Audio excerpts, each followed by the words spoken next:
아멘. 8월 마지막 주일 2021년도 35번째 주일을 맞이하여 예배드리는 모든 성도들에게 하나님의 은혜와 기쁨과 평강이 충만하시기를 기원합니다. 우리는 선교의 달에 우리 선교사님들의 선교 나눔 시간을 가졌습니다. 필리핀 선교사님과 베트남 선교사님의 선교 나눔을 가지면서 우리가 어떻게 또 선교를 함께 협력할 것인가 하는 부분을 또 돌아보고 기도하였습니다. 캐나다의 원주민 선교사님인 김영기 선교사님께서는 오실 수가 없어서 제가 가서 만나게 되었고요. 또 가서 만나는 동안에 선교비 전달하고 우리 모든 선교사님들에게도 선교비를 전달했습니다. 선교에 동참하신 모든 우리 성도님들께 다시 한번 감사를 드립니다. 우리가 신앙생활하면서 또 하나님의 말씀을 믿으면서 전도와 선교라는 말씀을 참 많이 듣습니다. 전도라는 단어는 우리 한글 성경에 나오지만 선교라는 단어는 나오지 않습니다. 그런데 선교와 전도의 차이는 무엇일까요? 우리가 땅끝까지로 복음을 증거하는 선교의 사명을 받았습니다. 우리도 선교사가 됩시다. 또 선교적인 사명을 감당합시다 라고 고백하는데 선교와 전도의 차이는 무엇일까요? 여러 가지 정의가 있지만 전도는 직접 복음을 전하는 일이고 선교는 이를 위해서 여러 가지 기구 또는 지역 또 관계, 기관 모든 것을 포함한 부분을 선교라고 합니다. 나라로는 타 지역, 타 문화권, 타 언어에 속하는 분들에게 복음을 증거하는 그 일을 가지고 선교라고 하기도 하지만 또 지역적으로는 학교나 병원, 문서, 기관 여러 가지를 통해서 전도, 복음을 전하는 직간접적인 모든 사역들을 가지고 선교라고 합니다. 그래서 이 지역에서도 문서 사역을 하고 병원 사역에 병원 선교를 하고 군대 군인들에게는 군 복음화 선교를 하고 있지 않습니까? 따라서 우리의 삶, 예수 그리스도의 삶은 그리고 우리가 주님을 따라가는 성도의 삶은 선교사적인 삶을 살아야 한다는 것입니다.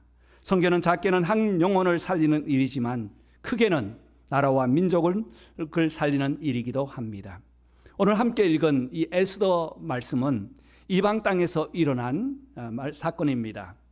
선교적인 관점을 보았을 때에 그곳에 살아가는 바벨론에 포로되었다가 귀환하지 아니하고 그곳에 정착한 150만 정도 이상의 민족들, 유다인들이 모여 사는 그 지역에 일어났던 일입니다. 에스라 4장 6절 말씀 보면 이스라엘 백성들이 처음에는 바벨론에 의해서 포로되어 갔지만 그 사이에 70년 기간 동안에 여러 가지 국제 정세는 달라졌습니다. 페르시아 바사가 일어나서 바벨론을 삼키게 되고요. 그로 인해서 이제 바사 제국 페르시아 왕궁에서 일어난 한 사건입니다. 왕은 아하수에로 왕이라고 했는데 에스라 4장 6절 보면 성전을 돌아온 스룹바벨과 돌아온 5만여 명의 이스라엘 백성들 유다인들이 성전을 이스라엘 땅에 예루살렘에 다시 중건하다가 16년 동안 중단됩니다. 그때 반대자들이 편지를 써서 조서를 보내죠. 거기에 보면 아하수에로 왕에게 보내는 편지가 있고 그리고 7절에 가서는 아닥사스다에게 보내는 편지가 있습니다.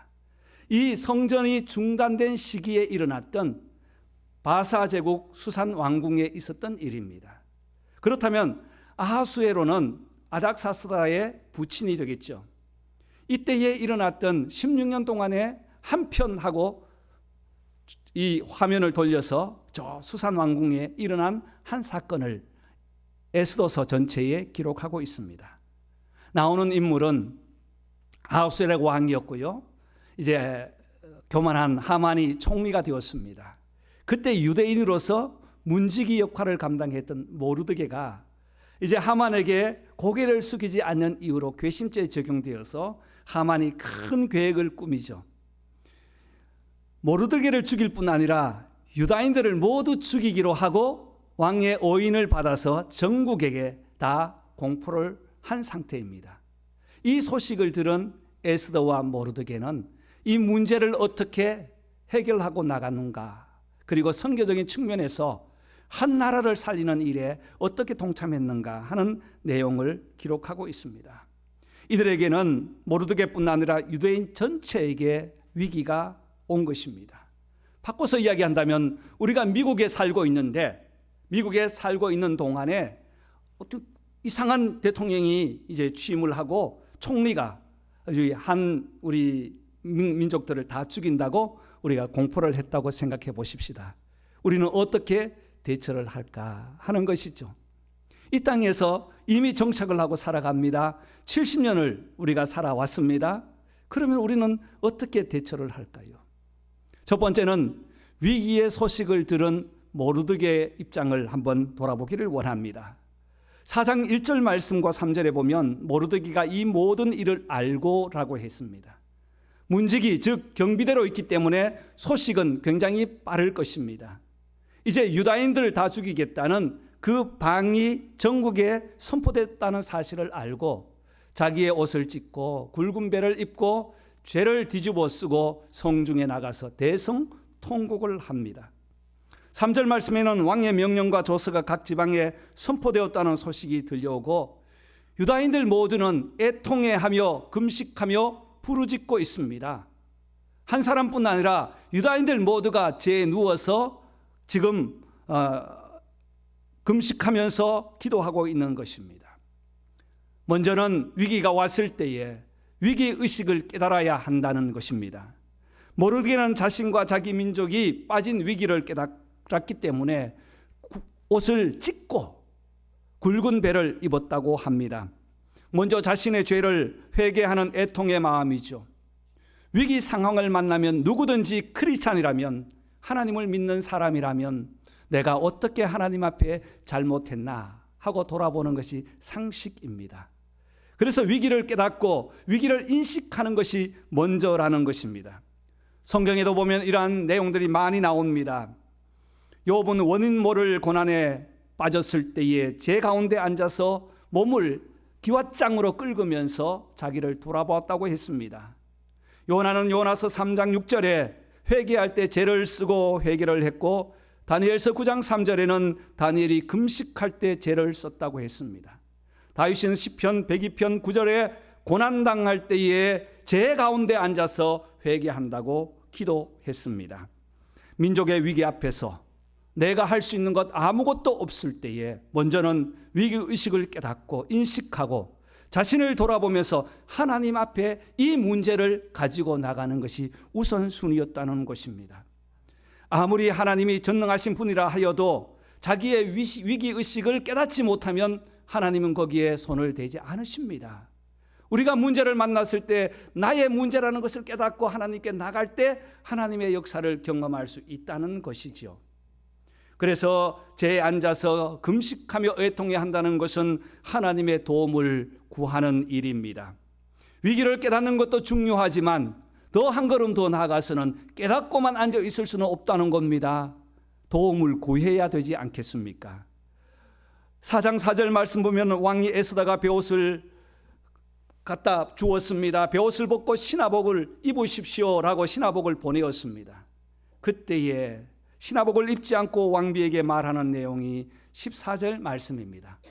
모르드게가 내가 만일 잠잠하여 말이 없으면 유다인은 다른 방법으로 구원을 받고 너는 멸망하리라. 너가 왕후된 것이 이때를 위함이 아닌지 누가 알겠느냐라고 회신 답변을 보내는 모르드게의 마음을 보십시오. 오직 이 문제는 하나님께 의뢰하고 하나님의 도움을 받아야 된다는 그 인식과 위기를 대처하는 믿음이 아니겠습니까?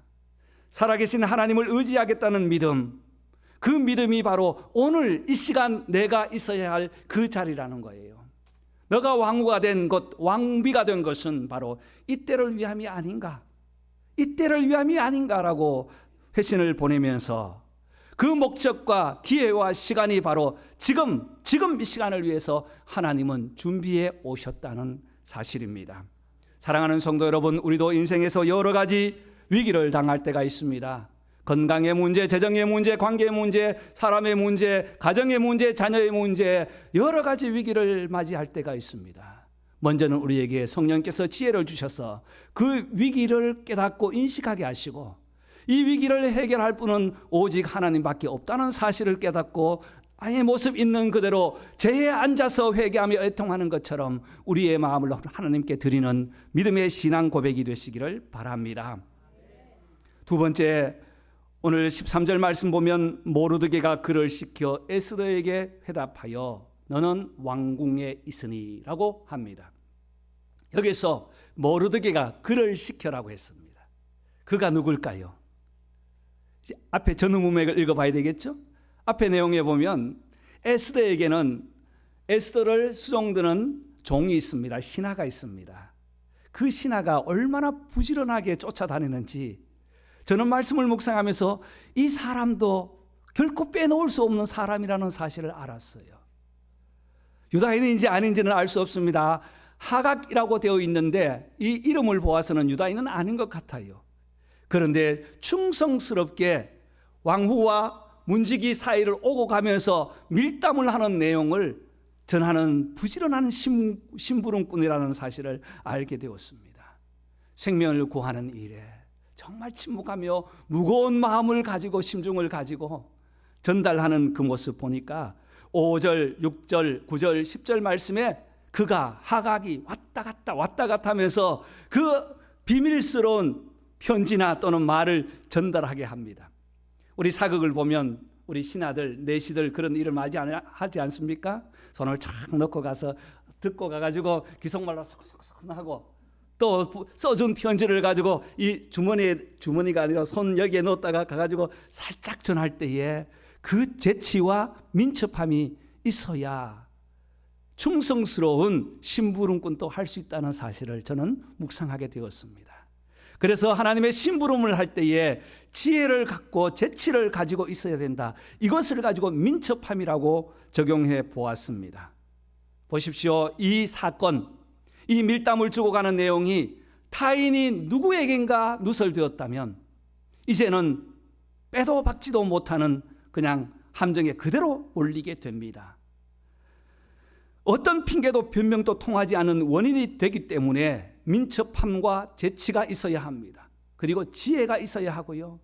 말을 바르게 잘 전달되어야 그 일들을 잘 처리할 수 있기 때문에 한 민족을 살리고 죽이느냐에 따라는 이 사람 심부름하는 사람의 손에 있다고 해도 과언이 아니었을 것입니다.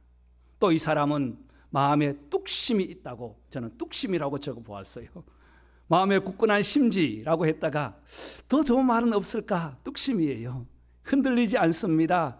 사람들에게도 눈치채지 못하게 합니다. 입은 무겁게 마음은 중심을 잡고 방황하지 않고 방향을 바르게 잡고 만약 누설되었다 할지라도 모든 책임을 자기가 지겠다는 의식을 가지고 심부름하였지 않겠습니까?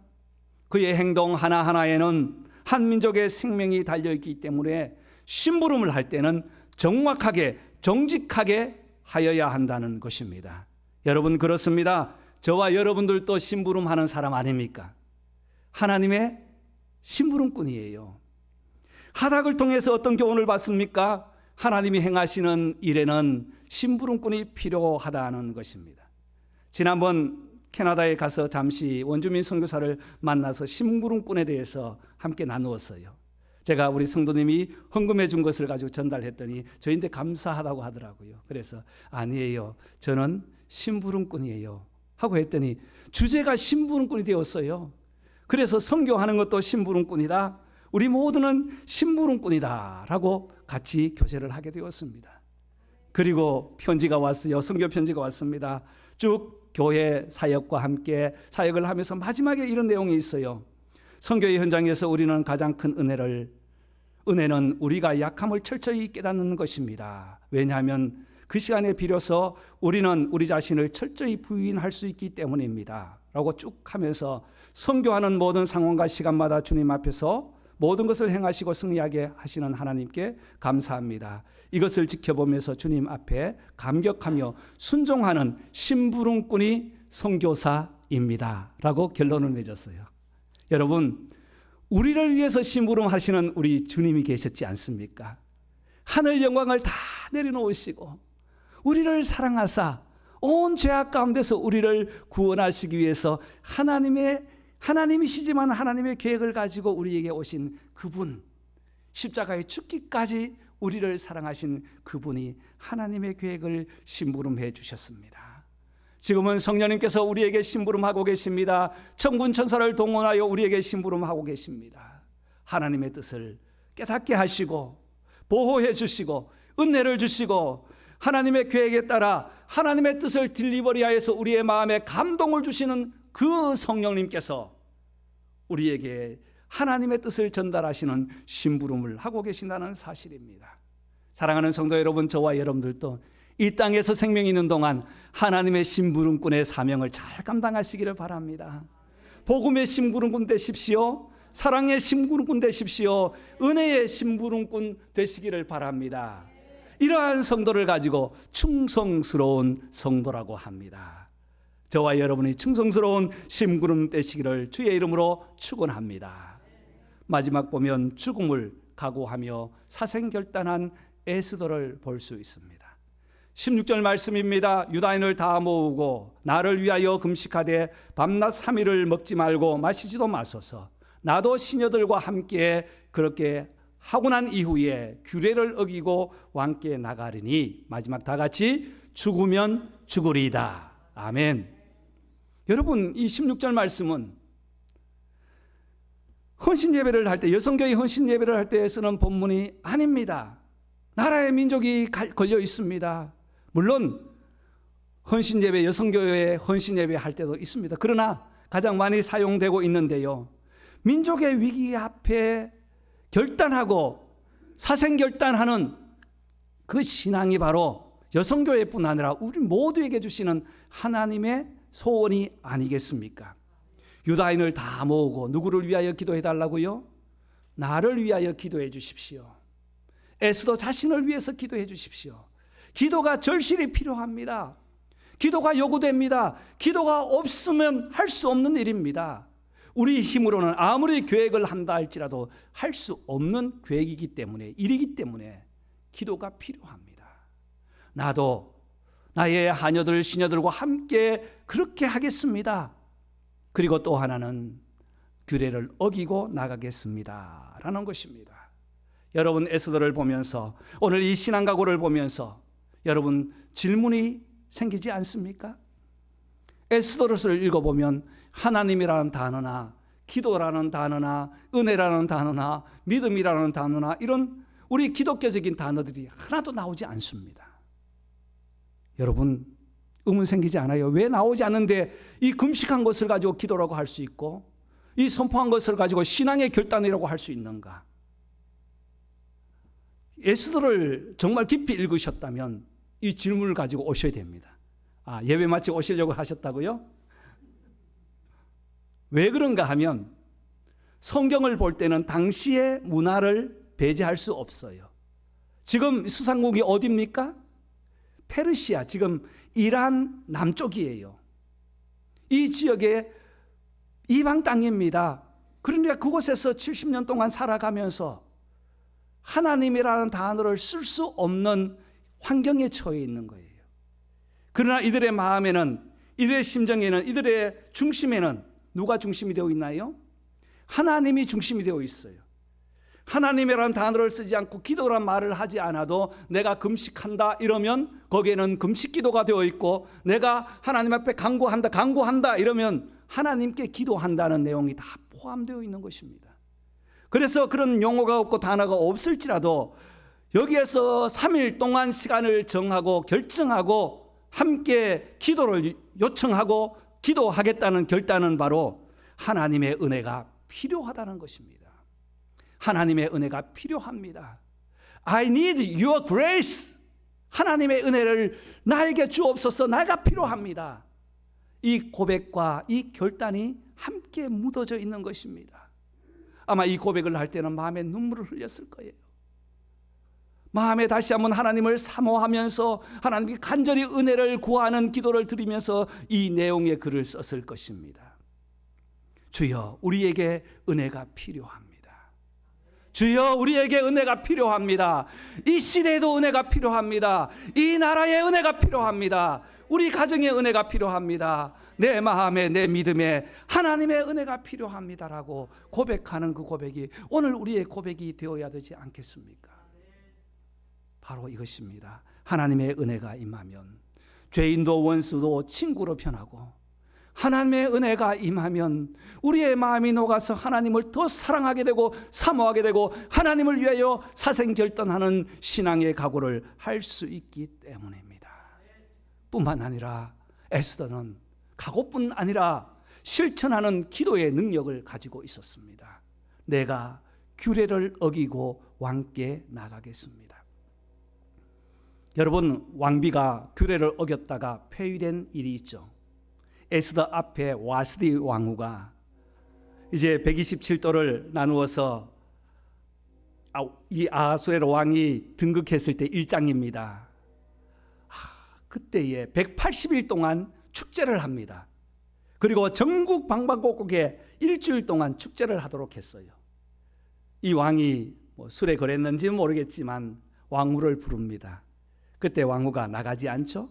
그랬다 그 자리에서 그냥 폐위당한 거예요. 이것이 바로 당시의 페르시아 제국의 절대 권력에 대한 규례였습니다. 그런데 에스더는 어떻게 결정합니까? 규례를 어기고 나가겠다는 겁니다. 생명을 각오한 결단입니다. 내가 폐위되어도 좋다는 것입니다. 이제 사생결단으로 결단하고 왕의 법도를 어기고 왕궁의 법도를 어기고 나가겠다는 겁니다. 그런데 이렇게 함께 기도했습니다. 민족이 기도했습니다. 모르드게가 기도합니다. 이 왕후 에스더가 기도합니다. 기도했더니 하나님께서는 그 기도를 들으셨습니다. 기도를 들으시고 5장 1절 보니까 왕후의 예복을 입고 왕궁뜰 어전 맞은편에 들어가니 왕자에 앉은 왕의 눈에 뜰에 서 있는 에스더가 매우 사랑스러웠더라. 규례를 어기고 나갔어요. 그런데 하나님께서는 그 기도를 들으시고 왕의 마음을 변화시켜 주시고 그 마음을 따뜻하게 하여서 그 왕궁 뜰에 들어가는 에스더를 보면서 매우 사랑스러워 가셨더라. 여러분, 기도의 능력 여기에 있습니다. 우리가 기도할 때, 사생결단으로 기도할 때 하나님은 반드시 응답해 주십니다. 여러분, 우리에게도 이런 결단이 있어야 되지 않겠습니까? 유대인을 죽이기로 결정했던 그 이후의 사건은 완전히 역전되었습니다. 모르드게를 달려고 해서 긴 장대를 세우는 그곳에 교만했던 하만이 달리게 되고 역정모였던 모든 사람들은 죽게 됩니다. 그리고 유대인들은 자유와 해방을 얻어서 이 날을 부림절이라고 합니다. 해방의 날이라고 해요. 지금도 이들은 이 날을 기억하면서 2개 이상의 음식을 만들어서 이웃들과 함께 나누고 가난한 사람 2명 인상을 도와주면서 함께 축제를 벌인다고 합니다. 왜? 자유를 얻었기 때문이에요. 사랑하는 성도 여러분, 우리에게도 예수 그리스도로 하여금 우리에게는 참된 자유가 임하였습니다. 모든 죄악에서 우리를 해방해 주신 예수 그리스도, 그분으로 우리는 자유를 얻었습니다. 이 자유의 기쁨과 해방의 기쁨을 어디에 무엇으로 비교할 수 있겠습니까? 바로 이것은 우리의 삶 속에서 하나님을 경외하며 세상과 함께 단절하며 사생결단하는 믿음의 결단이 있을 때 가능하지 않겠습니까? 사랑하는 성도 여러분, 모르드게와 에스더는 민족을 살리는 사명, 이방 땅에서의 선교의 사명을 잘 감당했습니다. 선교는 나를 살리고 가족을 살리고 이웃을 살리고 나라를 살리고 민족을 살리는 길이 선교입니다. 왜냐하면 그 선교의 중심에는 하나님이 역사하시기 때문입니다. 저와 여러분들도 이제 선교사로서의 사명을 감당할 때에 영적으로 죄와 사망에서 해방된 우리의 기쁨을 예수 그리스도를 위하여 사용될 때 우리 모두는 이 땅에서 선교사의 사명을 감당할 수 있습니다. 8월 마지막 주에 우리 한번 선포합시다. 나는 선교사다. 나도 선교사다. 나도 선교사다. 예, 오늘 우리 모르드게를 보면서 어떤 우리는 결단을 갖습니까? 어떤 위기 상황 속에서도 좌절하지 아니하고 위기를 극복할 수 있는 그 믿음. 하각을 통해서는 하나님의 심부름꾼으로서 지혜롭고 민첩하게 하나님의 심부름꾼 선교사의 사명을 감당하고, 에스더를 통해서는 사생결단의 신앙결단으로 이 어려운 시기를 믿음으로 승리하는 믿음의 공동체 되시기를 주의 이름으로 축원합니다. 기도하겠습니다. 하나님 아버지,